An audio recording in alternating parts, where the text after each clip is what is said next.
할렐루야. 오늘 시간 하나님이 주시는 은혜와 기쁨이 가득하시기를 주의 이름으로 축원합니다. 오늘 시간 우리 함께 복음이라고 하는 것이 무엇인가 라고 하는 것을 한번 생각해보는 그런 시간을 갖기를 원합니다. 여러분, 복음이 무엇이라고 생각하고 또 복음에 대해서 여러분들은 어떤 생각을 가지고 살아가십니까? 누군가가 나에게 복음이 무엇이냐고 물어보신다면 여러분은 어떻게 복음을 설명하시고 전하시겠습니까?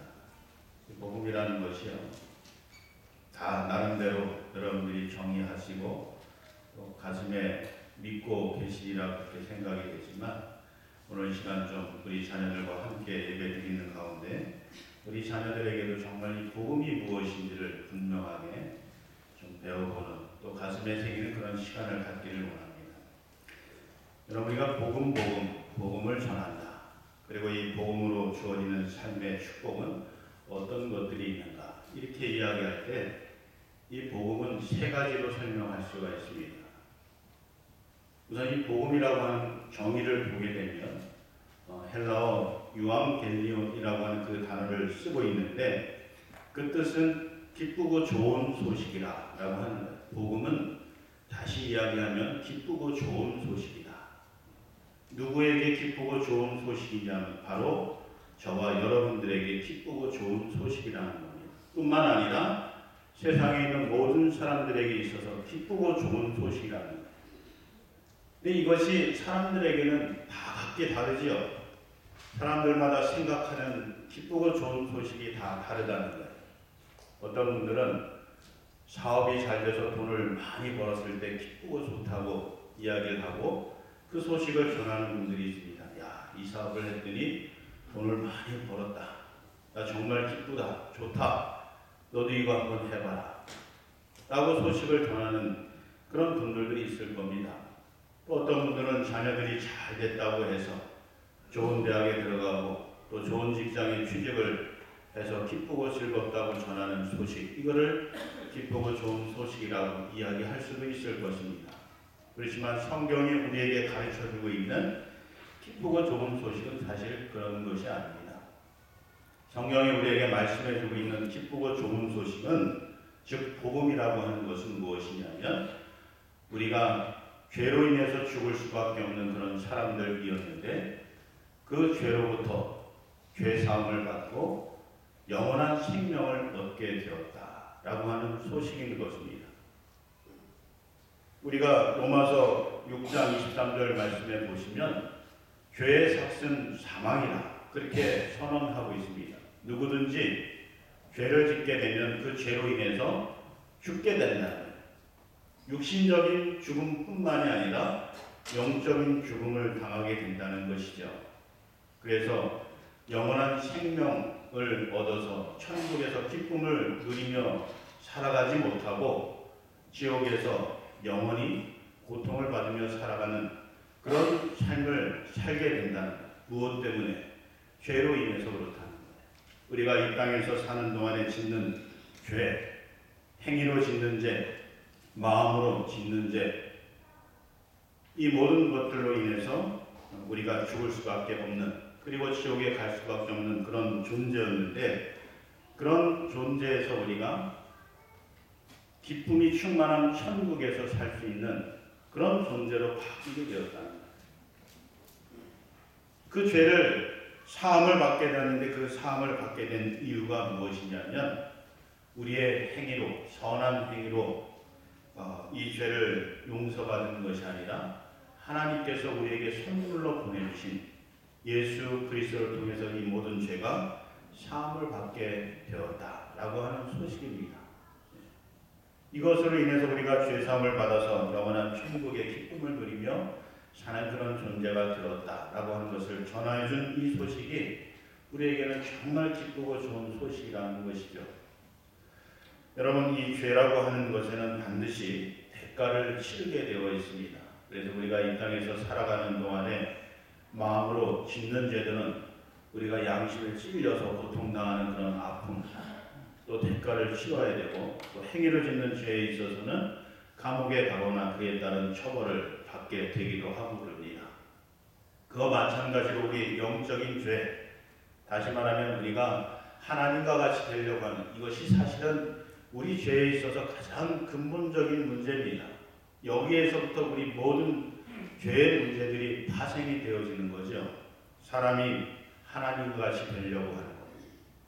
그래서 처음 사람 아담과 하와가 이 하나님 말씀에 불순종하고 하나님과 같이 되려고 하는 그 부분 때문에 에덴 동산에서 쫓겨나고 이 땅에 죽음이 들어왔다. 그렇게 성경이 우리에게 말씀해 주고 있는 것 아니겠습니까?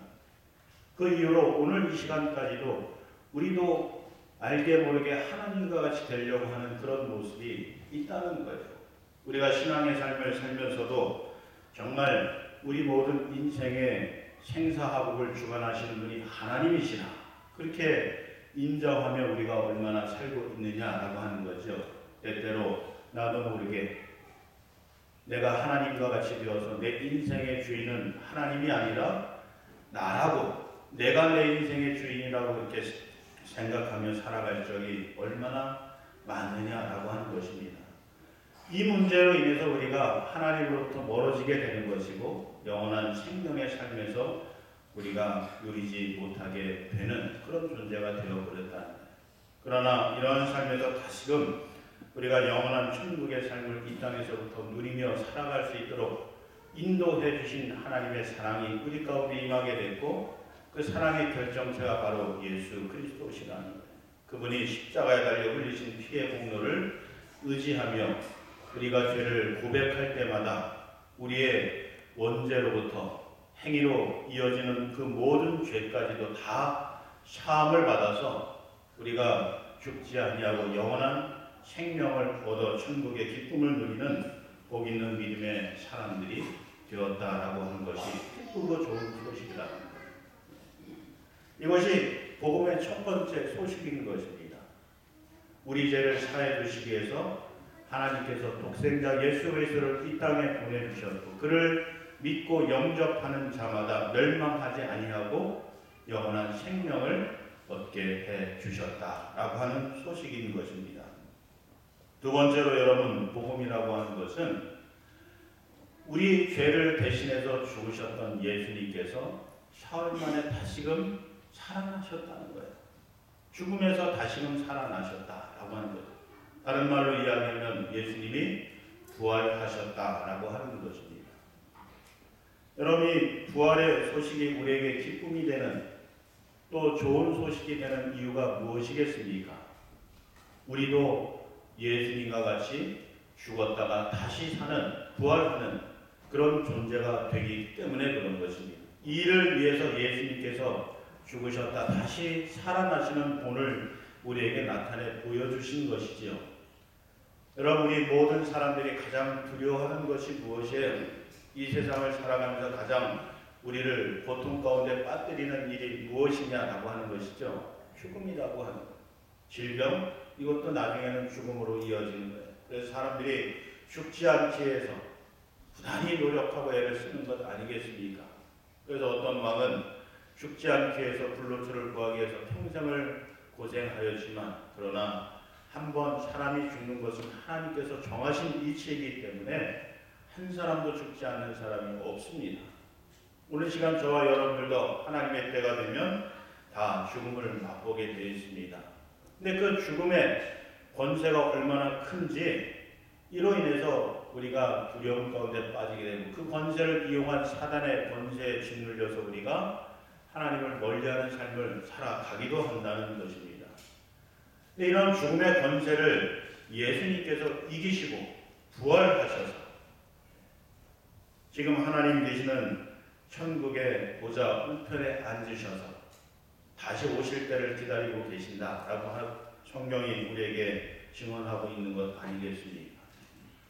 이로 인해서 오늘 우리들도 사단이 이 죽음의 권세를 이용해서 우리를 무너뜨리려고 우리로 하여금 이 영원한 생명의 길로 걸어가지 못하도록 방해하는 그 모든 일을 이길 수 있는 신의 원천이 무엇이겠습니까? 예수님께서 부활하셨다라고 하는 소식 때문인 거죠. 이것을 우리가 마음속에 믿고 살아가면 우리도 예수님과 같이 이 다음에 부활해서 천국 영생의 병락을 받아들이는 그런 복의 주인공이 된다라고 하는 것을 말씀하는 것입니다. 이것을 초대교회 성도들이 죽음을 불사하고 믿고 전파했던 것입니다. 그들이 순교하면서까지도 놓치지 않았던 사실이 바로 예수님이 부활하셨다라고 하는 이 복음의 소식인 것입니다. 그것을 붙들고 살아감으로 인해서 그들도 예수님과 같이 부활하여 천국 영생의 주인공이 됐다라고 하는 것이죠. 이것을 성경이 우리에게 가르쳐주고 증언하고 있는 것입니다. 오늘 시간 우리들도 이 복음이 무엇이냐 이렇게 묻는 이들에게 우리가 대답할 수 있는 유일한 말은 예수님이 부활하셨다는 것입니다. 그리고 우리도 그런 부활하신 예수님을 믿을 때 우리 마음속에 영접할 때 우리도 언젠가는 죽을 텐데 죽었다가 다시 살아서 영원한 천국에서 기쁨을 누리며 살아가는 그런 존재가 된다라고 전하는 것입니다. 이것이 복음을 전파하는 것이고 이로 인해서 우리가 기쁨이 가득한 삶을 살아갈 수 있게 되는 것입니다. 그러면서 세 번째로 복음이라고 하는 것이 무엇이냐라고 할 때 우리를 죄에서 구원해 주시고 또 죽었다가 다시 사는 부활의 은총의 주인공이 됐다는 사실뿐만이 아니라 우리가 이 땅에서부터 풍성한 삶을 누리며 사는 존재로 창조되었다라고 하는 소식인 겁니다. 여러분 오늘 본문 10절 말씀해 보시면 도둑이 오는 것은 도둑질하고 죽이고 멸망시키려는 것뿐이요 내가 온 것은 양으로 생명을 얻게 하고 더 풍성히 얻게 하려는 것이라 라고 말씀하고 있습니다. 예수님이 하신 말씀입니다. 예수님이 이 땅에 보냄을 받으신 이유는 그를 영접하는 이들로 말미암아서 풍성한 삶을 누리며 살도록 하시기 위함이라고 하는 것입니다. 그런데 이 풍성한 삶이라고 하는 것이 무엇이냐라고 하는 이해에 따라서 우리가 이 삶을 누리지 못할 수도 있습니다. 대부분 많은 사람들이 생각하는 이 풍성한 삶이라고 하는 것은 내가 내 뜻대로 살아가면서 얻는 기쁨이 충만할 때 내가 풍성한 삶을 누린다. 그렇게 오해하고 있습니다. 내가 다른 사람들과 비교해서 더 많은 소유를 가지고 재산이 더 많다거나 소유물이 많다거나 아니면 다른 사람들보다 내가 더 지위가 높거나 또 권세를 가지고 있거나 했을 때 내가 풍성한 삶을 누리고 있다. 그렇게 착각하며 산다는 것이죠. 근데 성경에서 말씀하는 이 풍성한 삶은 그런 삶이 아닙니다. 하나님은 우리가 이 땅에서 그런 삶을 누리며 살도록 보내시지 않으셨다는 거예요. 그렇지만 하나님은 우리에게 풍성한 삶을 누리며 살도록 보내셨는데 그 풍성한 삶은 무엇이냐면 하나님의 자녀로서 우리에게 주신 비전을 따라서 하나님의 뜻을 따라서 그 뜻을 이 땅에 이루어 하나님의 영광을 드러내며 하나님을 영원롭게 하는 삶, 이것이 바로 풍성한 삶이라고 하는 것입니다. 저와 여러분을 이 땅에 보내셔서 풍성한 삶을 살도록 하시는 이유는 우리의 삶을 통해서 하나님을 영원롭게 찬양받도록 하시기 위함이라고 하는 것입니다. 우리의 삶을 통해서 하나님의 모습이 드러나고 하나님이 찬양되어지는 그 삶이 바로 풍성한 삶이라고 하는 것이죠. 여러분 세상 사람들이 생각하는 그리고 우리가 그동안 생각해왔던 풍성한 삶과 성경에서 말씀하는 이 풍성한 삶은 전혀 그 질이 다르다라고 하는 거예요. 그래서 우리가 이런 풍성한 삶을 살기 위해서는 하나님이 우리를 향하신 그런 계획들을 우리가 알고 그 계획을 따라서 우리에게 주신 은사와 달란트를 활용해서 그 계획을 이루는 삶을 살아가게 될 때 우리가 이 풍성한 삶의 주인공이 될 수 있는데 여러분 하나님께서 우리에게 갖고 계셨던 처음부터 갖고 계시는 그런 계획들이 무엇이라고 생각하십니까? 여러분들을 이 땅에 보내신 하나님의 이유가 무엇이냐라고 하는 것이죠. 우리를 창조하신 하나님의 뜻이 무엇이냐라고 하는 거예요. 세 가지를 우리가 생각해 볼 수 있는데 첫 번째는요. 하나님은 우리와 인격적인 관계를 갖기 위해서 우리를 창조하시고 이 땅에 보내셨다라고 합니다. 이는 다른 말로 이야기하면 하나님께서 우리를 창조하시고 우리를 하나님의 자녀 삼아 주신 이유는 하나님께서 우리 인생의 생사화복을 주관하셔서 우리로 하여금 복 있는 풍성한 삶을 살도록 하시기 위해서 우리를 창조하시고 보내셨다라고 하는 거죠. 근데 여러분, 우리가 내 인생은 내 것이라고 생각하면서 내 마음대로 살아가고 있습니다. 그로 인해서 우리가 얼마나 큰 기쁨들을 얻고 있습니까? 만족을 누리며 풍성한 삶을 누리고 있느냐라고 하는 것입니다. 아마도 만족할 수 있는 분들이 그렇게 많지 않을 겁니다. 또 그 만족도 얼마 있다가 잠시 있다 사라져 버리고 말 것입니다.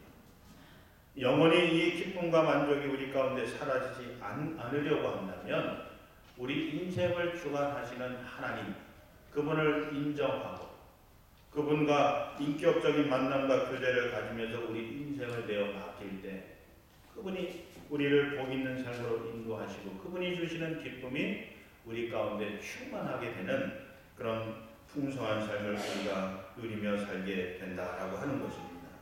그러면서 하나님이 우리를 향하신 두 번째 계획을 보게 되면 하나님과의 그런 인격적인 만남과 관계뿐만이 아니라 우리가 이 땅에서 살아가는 동안에 우리 자신을 정말로 사랑하고 그렇게 사랑하는 마음을 가지고 이웃도 사랑하는 그런 삶을 살아가도록 계획하시고 우리를 이 땅에 보내셨다라고 하는 것입니다. 여러분, 우리 인생이 정말 가치 있고 의미 있고 기쁨이 가득한 그런 삶이 되려고 한다면 나에게 집중된 그런 삶을 살아가서는 절대로 그런 기쁨을 얻을 수가 없습니다. 왜냐하면 하나님께서 우리를 그렇게 창조하지 않으셨기 때문에 그래요. 하나님은 나를 사랑하는 것만큼이나 이웃을 사랑하는 삶을 통해서 이 세상이 줄 수 없는 하늘의 큰 기쁨들을 누리며 살아가는 그런 풍성한 삶의 주인공으로 우리를 창조하셨다라고 하는 것입니다. 나 자신도 사랑해야 돼. 그러나 그것이 자기 애로만 머물러서는 안 된다. 성경에서 이야기하는 자기 사랑이라고 하는 것은 하나님의 존재를 가진, 형상을 가진 그런 하나님의 자녀로서 그 스스로를 존경하고 사랑하는 마음을 가지라는 거예요. 내 욕심과 내 자아에 이끌려서 살아가는 그런 자기애적인 삶이 아니라 하나님의 형상을 가진 자로서 존중하며 살아가라는 거죠. 그래서 스스로를 비난하지 말라. 비하하지 말라는 거예요. 내 겉모양과 내 주변의 그런 환경에 이끌려가지고 난 참 별 볼 일 없는 그런 사람이라고 생각하지 마시라는 거예요. 우리는 하나님의 형상을 가진 그런 존귀한 자라는 거죠. 그런 마음을 가지고 이웃을 보라는 거예요. 이웃을 사랑하라는 거예요. 이웃을 사랑할 때 내 몸과 같이 살아가는 이 말씀은 바로 그런 이웃에게도 나와 같은 그런 하나님의 형상을 가진 자들로서 존중하고 사랑하는 그런 삶을 살라고 말씀하는 겁니다. 하나님은 그렇게 우리를 창조하셨다. 하나님을 사랑하고 이웃을 내 몸과 같이 사랑하는 그런 사람으로 우리를 창조하시고 이 세상에 보내셨다는 거죠. 그러면서 여러분, 하나님의 놀라운 계획은 우리가 이 세상을 경영하는 사람들이 되기를 원하신다는 것입니다. 여러분, 경영이라고 하는 용어를 한번 생각해 보십시오. 이 경영이라고 하는 것은 여러 가지 일들을 고려하고 사람들을 배려하고 그들이 가지고 있는 달란트들을 최대한 활용해서 최고의 모습, 결정체, 또 결과를 얻어내는 것을 이야기하는 것입니다. 각각의 사람들에게 있어서 빛나는 영광을 드러낼 수 있도록 돕는 일을 경영이라고 이야기할 수 있는 겁니다. 근데 우리가 창세기 1장 28절 말씀해 보시면 하나님께서 우리 사람을 창조하시고 이 땅에 보내시면서 그러면서 이 세상의 만물을 다스리라 그렇게 명령하셨습니다. 이때 이 다스림은 경영을 이야기하는 거예요. 우리가 창세기 2장에 보면 하나님께서 인간을 창조하시고 말씀하시기를 너희가 이 땅의 모든 것들을 돌보라. 그렇게 말씀하신 같은 단어가 사용이 되어졌습니다. 돌봄과 다스림은 같은 단어라는 거예요. 근데 그 단어의 뜻을 종합을 해보면 경영이라고 하는 말로 우리가 대체를 할 수 있다는 거죠.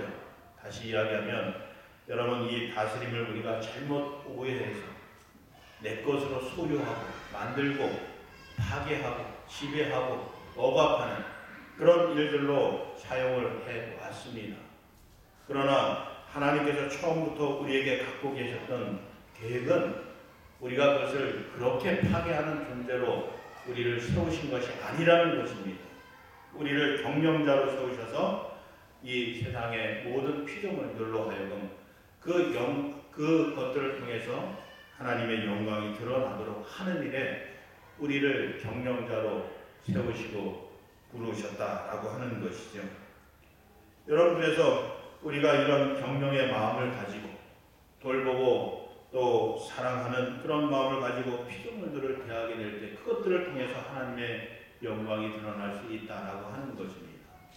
이런 계획을 하나님께서 처음부터 세우시고 우리를 이 땅에 보내셨는데 우리가 마치 하나님과 같이 되려고 하는 그런 교만한 마음을 가짐으로 인해서 하나님과의 관계가 깨어지게 됐습니다. 그게 바로 원죄가 되는 것이죠.